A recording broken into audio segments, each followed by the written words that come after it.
ಸ್ನೇಹಿತರೆ, ಬಿಜೆಪಿ ಹಾಗೆ ಕಾಂಗ್ರೆಸ್ ಎರಡೂ ಪಕ್ಷಗಳಲ್ಲೂ ಕೂಡ ಅಧ್ಯಕ್ಷರ ಹುದ್ದೆಗಾಗಿ ಗುದ್ದಾಟ ನಡೀತಾ ಇದೆ ಅಂತಾನೆ ಹೇಳಬಹುದು.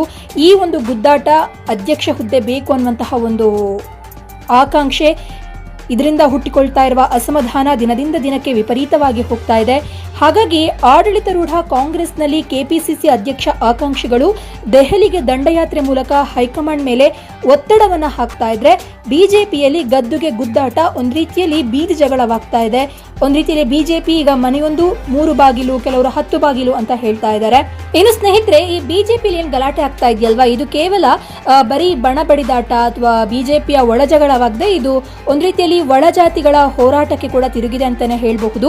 ಅದರಲ್ಲೂ ಕೂಡ ಲಿಂಗಾಯತರ ಬಹುಸಂಖ್ಯಾತರೆನ್ನಲಾದಂತಹ ಪಂಚಮಸಾಲಿ ಹಾಗೆ ಇತರ ಲಿಂಗಾಯತ ಸಮುದಾಯಗಳ ನಡುವಿನ ರಾಜಕೀಯ ಹಾಗೂ ತಮ್ಮ ಒಂದು ಪ್ರತಿಷ್ಠೆಯನ್ನು ಸ್ಥಾಪಿಸಲಿಕ್ಕೆ